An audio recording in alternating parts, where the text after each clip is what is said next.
Bismillahirrahmanirrahim. Assalamualaikum warahmatullahi wabarakatuh.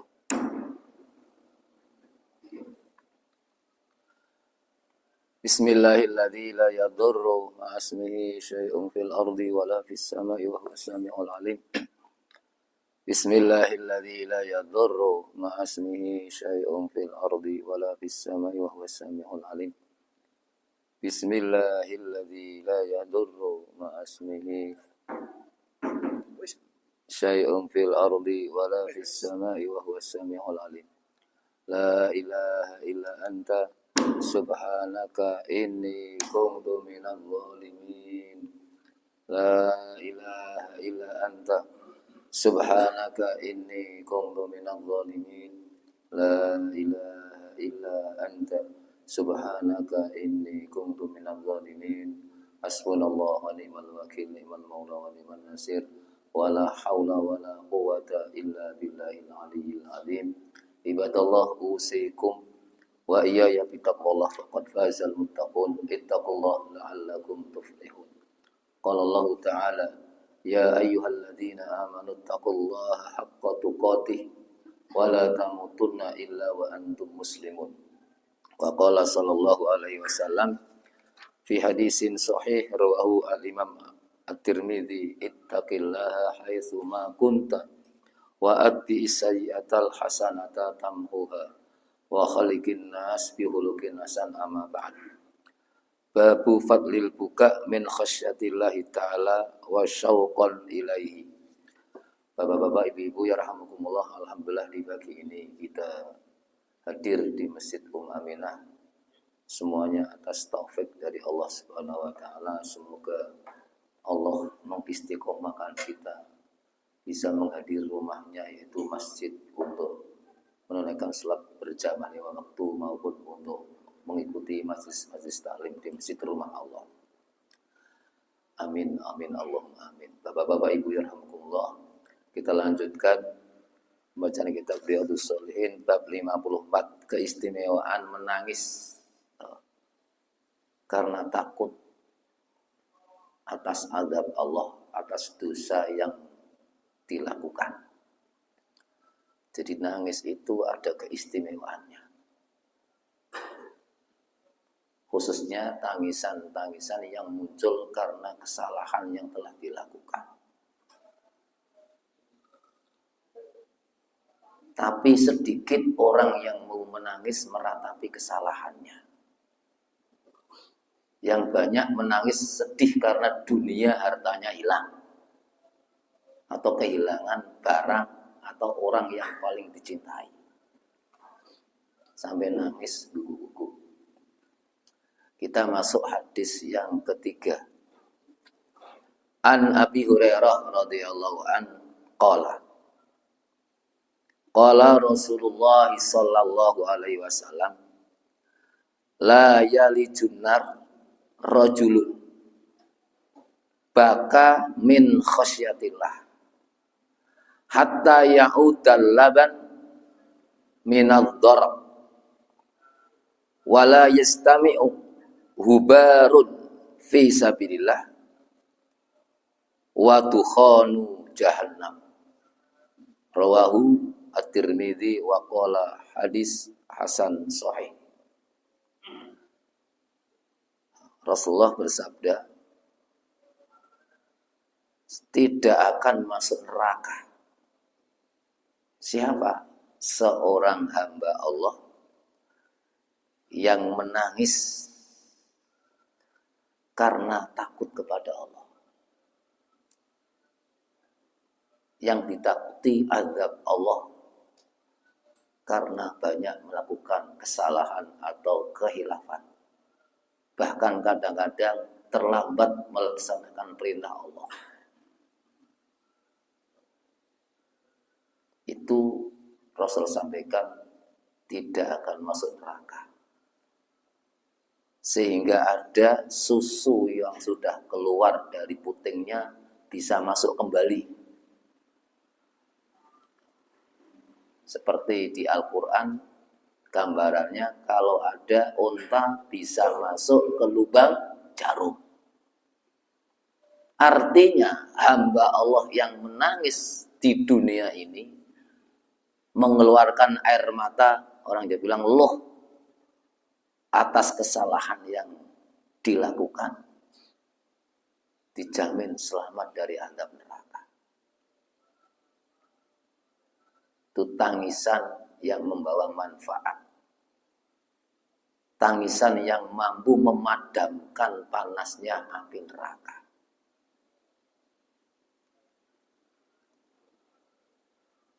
Yang kedua, debu.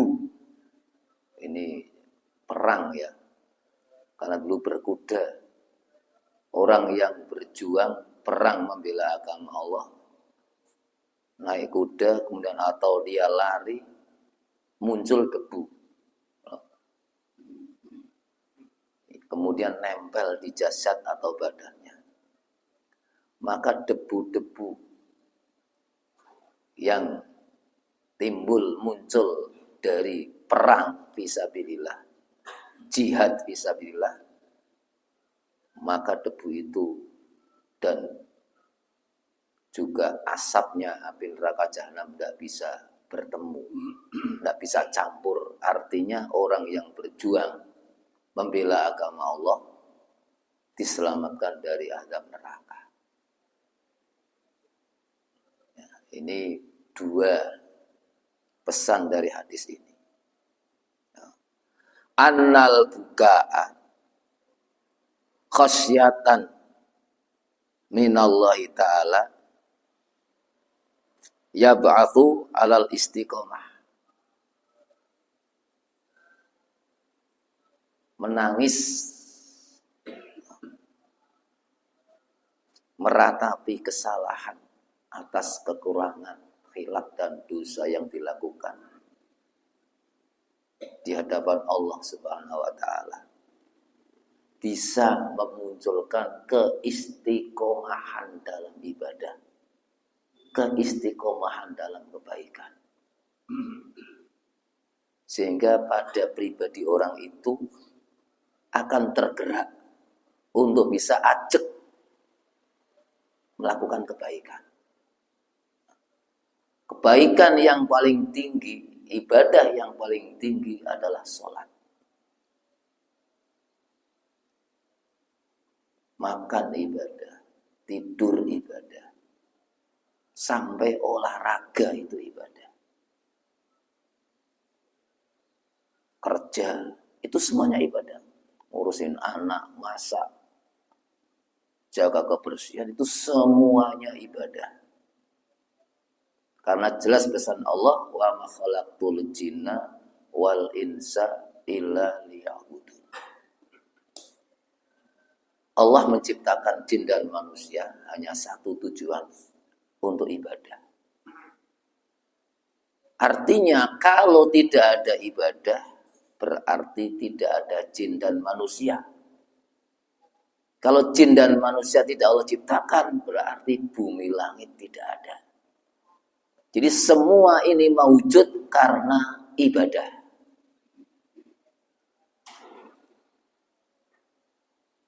Nah, ibadah-ibadah yang 24 jam ini tengah kita laksanakan atau sedang dilaksanakan. Muncul panggilan hayya 'alas shalah di awal dengan takbir Allahu Akbar. Panggilan adzan, maka ibadah-ibadah yang sedang kita kerjakan stop, berhenti. Hadiri panggilan ibadah pertama, sholat. Setelah sholat rampung, silahkan lanjutkan ibadah-ibadah di bawahnya itu. Fadhkuruni adzkurkum washkuruli wala takfurun. Ya ayyuhalladzina amanu ista'inu bis-sabri was-shalah innallaha ma'as sabirin. Al-Baqarah 153 154. Ingatlah kepadaku. Zikrullah, zikir tertinggi as-shalah. As-shalatu imaduddin. Faman aqamaha faqad aqamaddin. Wa man tarakaha faqad hadamaddin. Sesibuk apapun urusan yang kita geluti, kecuali masalah nyawa, ada panggilan sholat, stop urusan kita. Masalah nyawa lanjut karena masuk udur syar'i. Contoh, dokter sedang menangani pasien, operasi, nggak mungkin ditinggal begitu saja sampai selesai. Tapi masalah-masalah dunia, kerjaan kita, kegiatan kita, itu semuanya masalah harian yang sifatnya tidak darurat menjadikan udzur syar'i, pastikan berhenti saat ada panggilan Allah sholat. Ingat, wasta'inu bis-sabri was-sholah. Jadikan sholatmu, sabar dulu, jadikan sabarmu dan sholatmu sebagai media tangga untuk mendapatkan pertolongan Allah. Orang hidup itu banyak masalah. Orang hidup itu butuh Allah. Allah tidak butuh kita.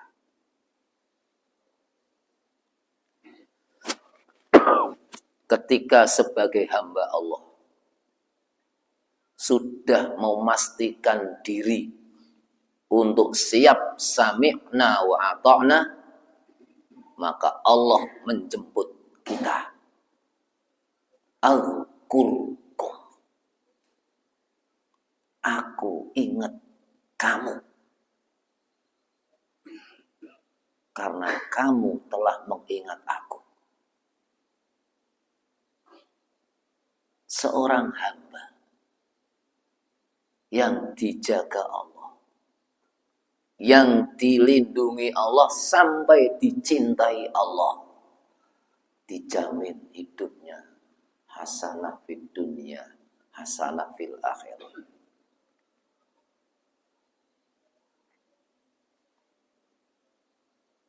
Ditutup dengan ayat innallaha ma'as-sabirin. Sungguh Allah membersamai orang-orang yang sabar. Sholat butuh kesabaran. Orang kerja butuh kesabaran. Ngurusin keluarga butuh kesabaran. Ninggalkan maksiat butuh kesabaran. Kena musibah, bencana butuh kesabaran. Sehingga muncul para ulama menyebutkan sabar itu tingkatannya ada 3. Nomor 1, as-sabru ala fi'lit ta'ah. Sabar dalam menghadapi perintah Allah. Sedang sibuk-sibuknya ngurusin dunia, datang perintah Allah, kita harus sabar. Stop dulu urusan dunia kita. Hadiri panggilan Allah. Dalam satu pembahasan tentang sabar, as-sabru ala ta'ah ini nilainya 300 derajat. Wallahu a'lam, 1 derajat itu berapa? Seperti orang melangkah ke masjid, mau sholat jamaah atau mau ngaji. Ketika menapak, kaki nempel ke tanah, dosanya rontok.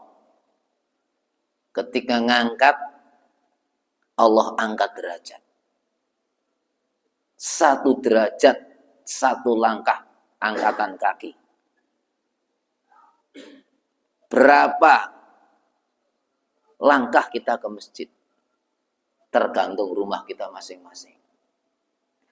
Semakin jauh jarak rumah dari masjid, akan semakin banyak langkah-langkah Sehingga semakin banyak derajat Allah angkat. Khusus sabar melaksanakan perintah Allah nilainya 300 derajat. Jadi kalau kita ke masjid itu nanti dihitung-hitung itu luar biasa. Misalnya jalan rumah ke masjid 100 langkah dapat 100 derajat. 100 dosa Allah hapus.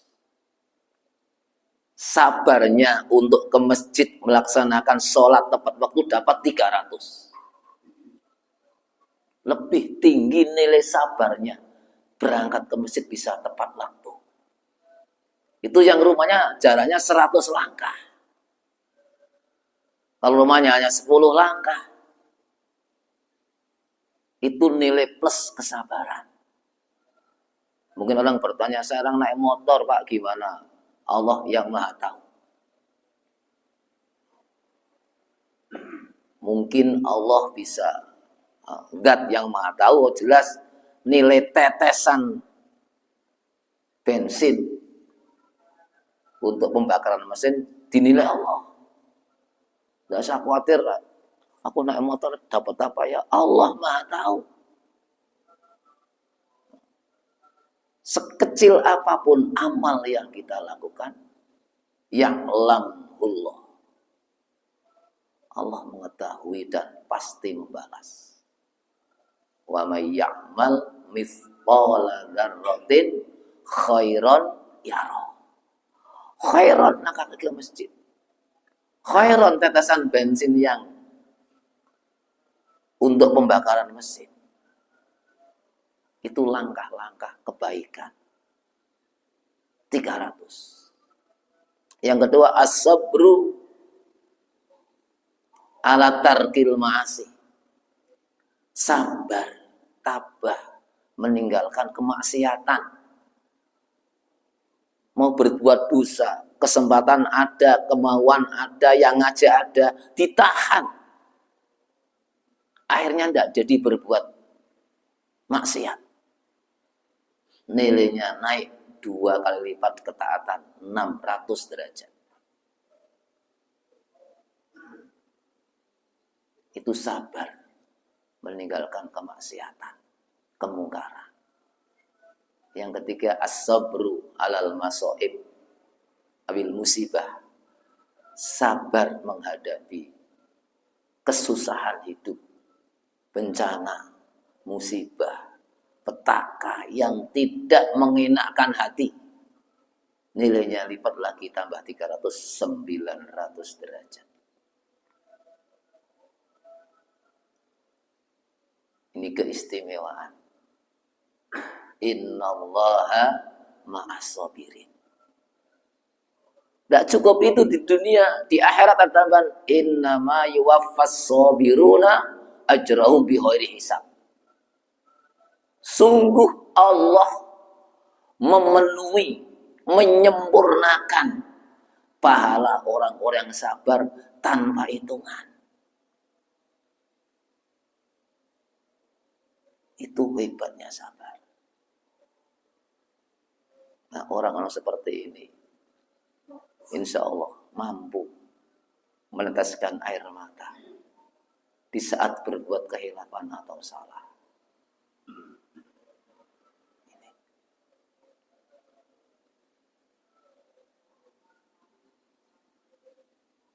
Jadi fayakunu wiqayatan min adzabinar. Sehingga tangisan tadi, loh air mata yang menetes di pipi, itu sebagai penjaga, pelindung dari api neraka. Mungkin tidak ada satu cangkir atau satu sendok air mata yang menetes karena tangisan salah dan dosa kita lakukan. Mohon ampun, tobat kepada Allah. Tapi itu mampu memadamkan api neraka. Fadlul jihad fisabilillah. Keistimewaan berjuang di jalan Allah Subhanahu wa ta'ala. Hadis berikutnya an Abi Hurairah radhiyallahu anhu. Qala Rasulullah sallallahu alaihi wasallam sab'atun yudhilluhumullahu fi dhilli yauma la dhilla illa dhilluh. Imamun adil wa syabun nasya'a fi ibadatillah wa rajulun qalbuhu mu'allaqun bil masajid wa rajulani tahabba fillah ijtama'a alaihi wa tafarraqa alaihi wa rajulun ta'tuhu imra'ah dzatu jamal mansab wa qala inni akhafullah wa rajulun tasaddaqa bi sadaqatin fa akhfaha hatta la ta'lam shimaluhu ma tunfik yaminuhu wa rajulun dzakarallah khaliyan fa fadat aina muttafaqun alaih. 7 golongan manusia yang pada hari kiamat dijamin mendapatkan perlindungan Allah. Pada hari dahsyatnya kiamat itu perlindungan hanya milik Allah. Tidak ada perlindungan dari siapapun. Allah Rabbul Alamin. Maliki Yaumiddin. Nah, 7 orang ini urutannya di hadis yang pertama, imam yang adil. Imam tertinggi kepala negara atau raja. Sampai ke bawah ada gubernur, wali kota, bupati, camat, kepala desa, lurah, RW, RT, itu imam ke bawah. Muncul ke bawahnya lagi imam keluarga, bapak kepala rumah tangga, itu imam. Yang adil di akhirat mendapatkan perlindungan istimewa. Yang kedua, seorang hamba Allah yang sejak mudanya giat rajin beribadah. Ini sejak muda sudah rajin giat ibadah. Yang ketiga, seorang hamba Allah yang hatinya terpaut, terkait, tertancapkan di masjid rumah Allah. Ini kinayah. Artinya seorang muslim atau muslimah yang sekalipun di rumah, di pasar, dalam segala urusan selalu mengkaitkan dengan masjid. Untuk apa? Untuk sholat. Sehingga ada secara ulama yang mengatakan kita ini hidup hanya menunggu sholat. Setelah sholat subuh, nunggu sholat zuhur. Diisi dengan kerja. Itu. Jadi kegiatan kita kerja, olahraga itu hanya nunggu sholat. Setelah sholat zuhur, selesai nunggu sholat asar. Diisi lanjut dengan kerja. Makan, seterusnya. Kalau sholat subuh, setelah isya berarti nunggu sholat isya. Diisi subuh. Dengan apa? Dengan istirahat tidur. Nunggu subuh. Di 24 jam itu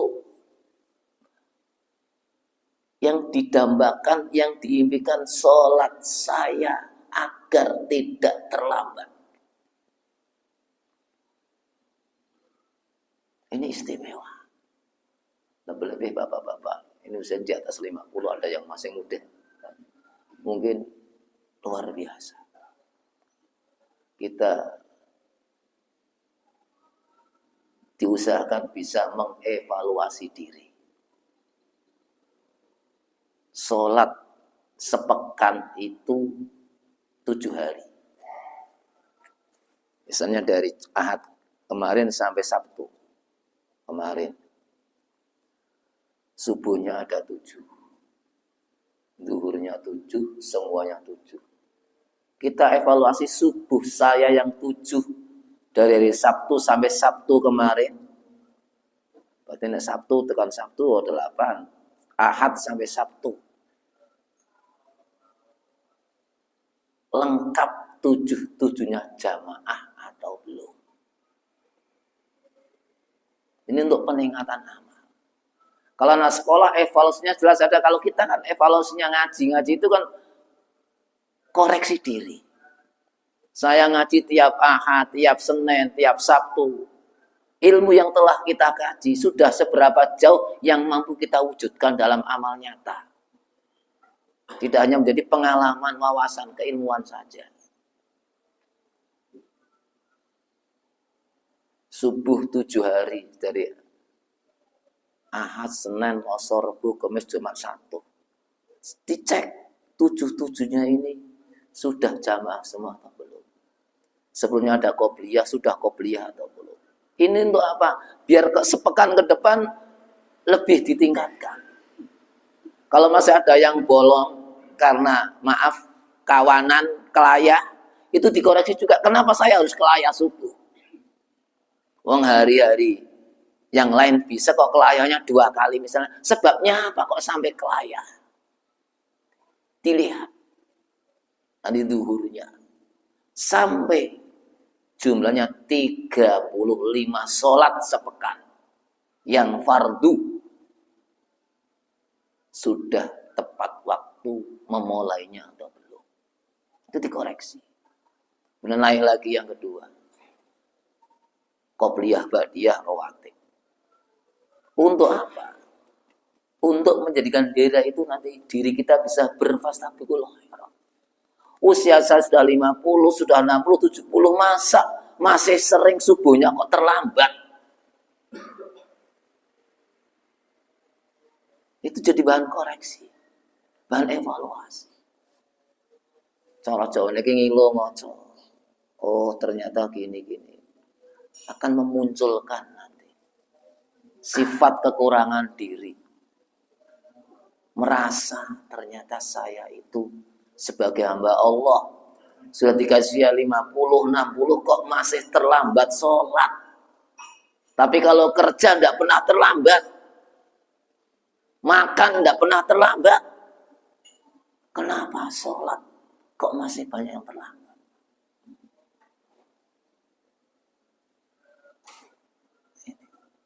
Ini rajulun qalbu muta'allaqun bil masajid. Yang kedua bisa diartikan sekalipun di pasar, di rumah, di kantor. Karena terpaut dengan masjid, ingat amal masjid apa? Sholat. Di surat ada ayat ihdinas siratal mustaqim. Ya Allah tunjuki aku jalan yang lurus. Siratal ladzina an'amta alaihim, yaitu jalan orang-orang soleh, orang-orang yang baik, para nabi anbiya. Kerjanya, kegiatannya, aktivitasnya mencerminkan siratal mustaqim. Ya jujur, amanah. Itu sehingga akan tertata hidupnya.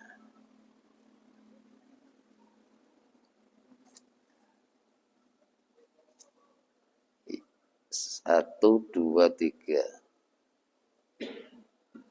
Yang keempat, 2 orang yang saling mencintai karena Allah. Kumpul karena Allah, pisah karena Allah. Maksudnya apa? Dalam kehidupan ada istilah hidup berkeluarga, hidup bermasyarakat. Hidup bermasyarakat sekup kecil bertetangga. Tetangga rumah depan kanan kiri.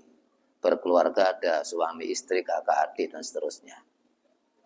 Lebih luas lagi nanti tingkat RW dan seterusnya. Kita harus menjalin hubungan sama manusia. Ini pesan Rasulullah, wa khaliqin nas bihulukin hasan. Bergaulah dengan sesama manusia dengan akhlak yang mulia, akhlak yang baik.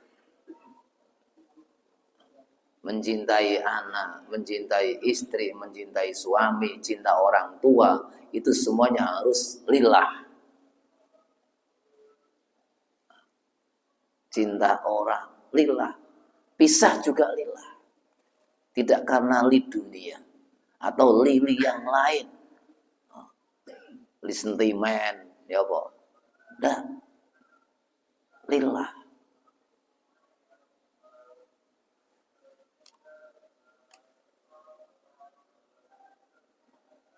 Yang kelima, seorang lelaki yang diajak berbuat mesum oleh wanita bangsawan yang cantik. Yang ngajak wanitanya. Dijawab, inni akhafullah. Saya takut kepada Allah. Sekarang yang terjadi kebanyakan yang ngajakkan laki-lakinya. Ini perempuannya yang ngajak. Jawabannya, inni akhafullah. Dan kejadian seperti ini sangat sedikit. Hanya orang yang beriman sajalah yang mampu mengatakan inni akhafullah. Di hatinya sudah penuh dengan zikrullah. Jadi celah setan mau masuk ke dalam hati itu tidak ada. Langsung tolak. Saya takut sama Allah.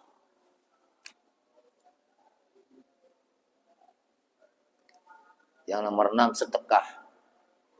Infak. Ini bahasanya cantik, hiasan, tangan kanan memberi, kiri tidak tahu. Artinya ikhlas. Ikhlas semata-mata mengeluarkan harta kepada orang lain yang membutuhkan. Bisa hajat, pinjem, atau hutang, atau langsung sedekah. Itu semata-mata hanya lillah. Maaf. Kadang-kadang orang datang, wong kuwi terus yang jaluk. Ngeringik, merengek-rengek minta. Untuk ini, untuk itu, kasih lagi. Datang lagi orang itu, kasih lagi. Setan kadang-kadang masuk, usah diri, urus. Ya Allah. Kita ingat pesan Allah, wa ammas sa'ila fala tanhar.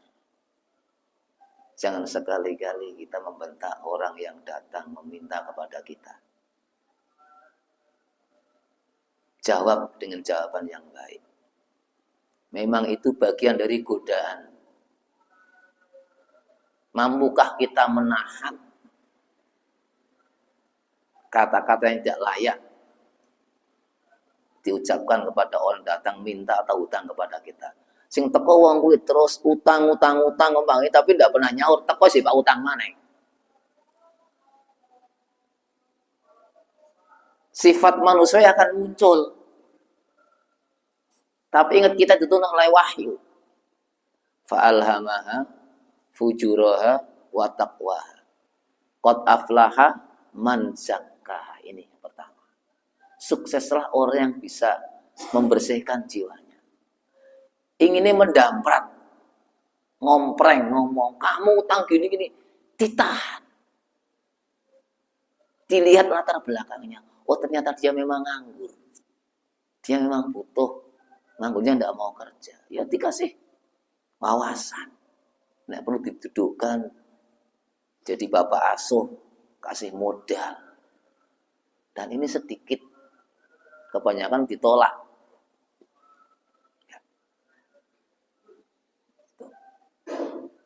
Padahal di surat Al-Ma'arij itu ada ayat lis-sa'ili wal mahrum wa fi amwalihim haqqum ma'lum lis-sa'ili wal mahrum. Harta yang dimiliki oleh hamba saya panjenengan itu ada hak milik orang lain. Sekalipun hanya pas-pasan untuk saya. Tapi ada hak orang lain. Kalau kita ingat hadis, padamkan api neraka sekalipun dengan separuh kurma. Separuh kurma itu nilainya berapa? Itu bisa memadamkan api neraka. Bisa nolak bala. Kurma itu materi, infak. Jadi kalau infak itu materi. Tapi nak sedekah bisa materi, bisa non materi. Jadi ngasih nasihat sama anak itu sedekah. Ngajar anak ilmu itu sedekah. Tapi kalau ngasih uang itu infak. Separuh kurma mampu memadamkan api neraka. Mampu menjaga dirinya dari api neraka. Mampu nolak bala. Artinya sekecil apapun infak yang kita keluarkan, selama niatnya lillah, nilainya luar biasa di sisi Allah Subhanahu wa taala. Ingin buka surat Al-Baqarah 261. Limasyhur matalul ladzina yunfikuna amwalahum fi sabilillah kamathali habatin ambatat sab'a sanabila fi kulli sumbulatin mi'atu habbah. Wallahu yudha'ifu lima yasha wallahu wasi'un alim. Satu dinilai minimal 700 sampai tidak terhingga. Berarti nek kurma setugel dadi 350 kurma kan. Setugel ping 700. Sekilo lebih. Wong kurma sekilo paling isine swidak biji mungkin. Ya, coba dihitung beli kurma 1 kilo. Kurma yang gede-gede sukari itu. Wallahu yudha'ifu lima yasha. Di mata manusia tidak berharga, kadang-kadang malah ngenyek kayak kurma setugel cokotan kok ngeneh kayak gitu kan. Tapi di mata Allah itu bernilai. Ditulis sekecil apapun. Tangan kanan memberi, kiri tidak melihat, itu simbol keikhlasan. Betul-betul lillahi rabbil alamin.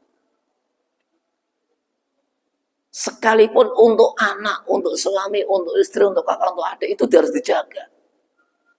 Kadang setan godaannya keras kuat. Untuk anak diundat-undat. Ya kan? Itu hancur semua. Mengundat-undat infak amal baik, ayatnya kepada siapapun, itu menghancurkan amal. La tubtilu shadaqatikum bil manni wal adha. Man itu undat-undat kamu anak. Diopeni wong tua di sekolah, kudu macam-macam sampai dikawinkan kasih modal. Kurang ajar, diundat-undat kebaikannya, itu amal orang tua semuanya akan hangus. Kama talis sofanin ali turab. Fa'asawabilum fatalaku solda, seperti debu yang ditaruh di atas batu kehujanan lebat. Limit resik. Tapi cok kadang-kadang lupa.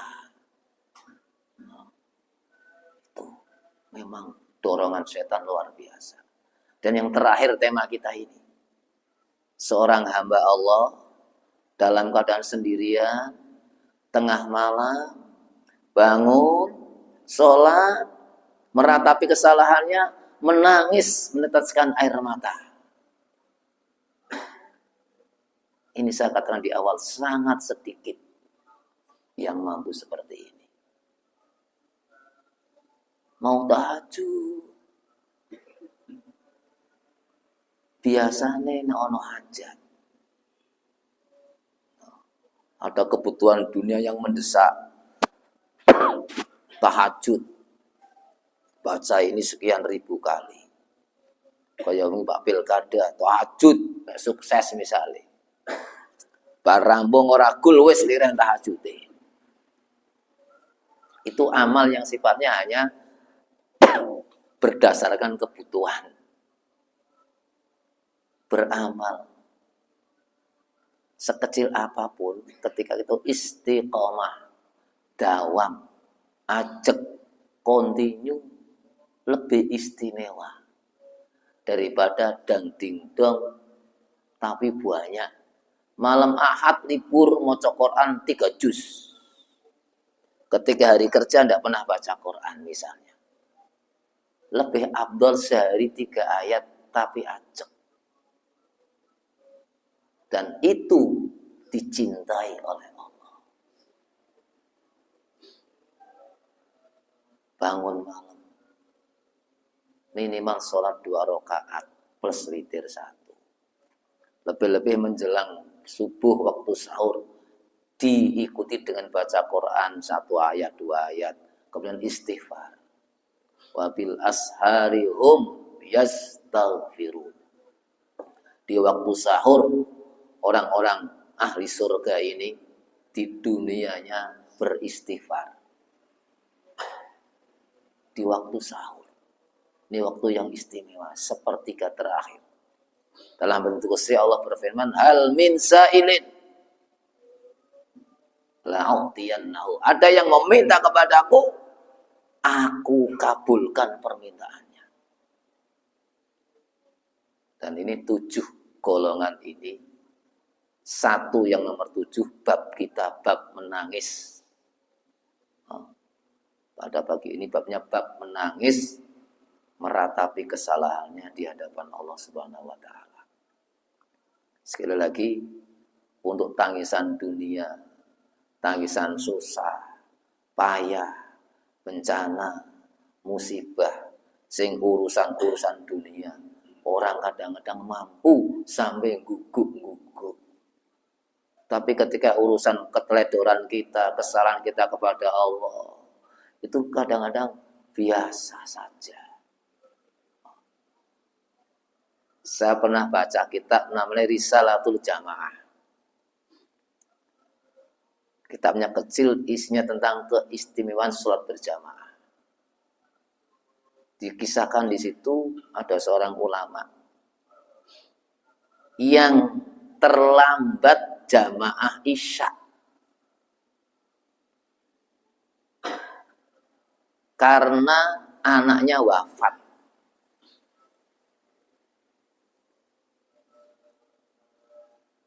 Saat anaknya wafat, sing taksiyah 10.000 orang. Tapi pada waktu saya jamaah subuh terlambat, tidak ada yang taksiyah. Beliau katakan, musibatuddin asyaddu min musibatid dunia. Musibah agama lebih dahsyat daripada musibah dunia. Kehilangan anak wafat itu masalah musibah dunia. Itu kecil dibanding meninggalkan sholat. Sekalipun dia masih sholat tapi tidak jamaah. Itu nangis 7 hari sepekan. Sampai berpati bendul. Disebutkan di situ. Anak saya wafat, orang pada taksiyah banyak. Tapi ketika saya meninggalkan sholat, tidak ada yang taksiyah sama sekali.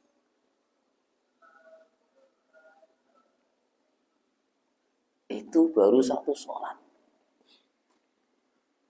Ada lagi riwayat satu orang sahabat, wallahu alam, kalau salah Ibnu Mas'ud atau siapa saya pernah baca dalam pembahasan hadis salat berjamaah. Masuk masjid jamaah Isya sudah bubar. Dia istighfar, astagfirullahaladzim. Dia sholat sendirian, rampung sholat Isya 4 rakaat, dilanjut setelah ba'diyah Isya, sholat sunnah mutlak namanya. Sejumlah 4 kali 27. 100 lebih. Sholat, salam, terlanjut, terus 2 rakaat salam, 2 rakaat salam. Di tengah sholat kemungkinan capek, les, ngantuk setengah turu, mimpi. Biminya dia naik onta sendiri di belakang. unta yang lain di depan, rombongan sudah jauh. Sehingga unta yang dia kendari dikacor, dipecut. Biar apa? Nyalipnya ndak bisa. Ndak bisa ngejar. Hanya terjaga astagfirullahaladzim. Sholat saya 4 kali 27. Biar nyandak yang jamaah tadi ketinggalan ternyata ndak bisa. Ndak ada nilainya apa-apa dibanding dengan jamaah. Ini contoh kitab namanya Mu'aqobah. Mu'aqobah itu menyiapkan konsekuensi diri ketika melakukan kehilafan atau keteledoran dalam ibadah.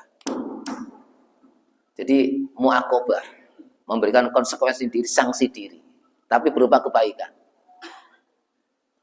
Saya terlambat subuh, dapat 1 rakaat, habis sholat subuh saya mau baca Quran 5 juz di masjid.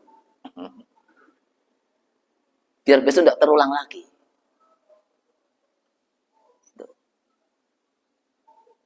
Dan dengan cara ini akhirnya para sahabat ini luar biasa. Ada lagi kisah kan yang sahabat sampai mewakafkan tanahnya gara-gara terlambat sholat asar. 1 sholat asar, tanah dan isinya kebun kurma diwakafkan.